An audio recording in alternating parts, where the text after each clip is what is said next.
What was your impression of Kareem prior to you getting there? And then what was your impression of Kareem once you got there? He was a guy that I just idolized again and always wanted to.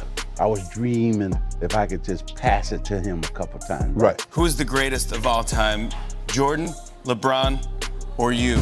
If LeBron breaks my record in this next year coming up, that will be one last record that I won't have to worry about ever again. He deserved better. When LeBron James broke Kareem Abdul-Jabbar's scoring record in 2023, he bowed deeply. Not a casual gesture, but a deep and respectful bow to the man who held that record for nearly 40 years. LeBron recognized something the basketball world had systematically ignored for decades. Kareem was a true pioneer who paid an unforgivable price for refusing to compromise his dignity. By every measure in basketball, Kareem Abdul-Jabbar stands absolutely alone. 3 consecutive NCAA championships, 3 consecutive Player of the Year awards, 6 NBA championships, 6 NBA MVP awards, 38,387 career points standing for 39 years. His resume is unmatched and untouchable. Yet when people debate the greatest player of all time, Kareem barely gets mentioned. Michael Jordan and LeBron dominate conversation while Kareem sits as honorable mention. This isn't accidental or natural, it's systematic discrimination across decades. The media didn't like his politics,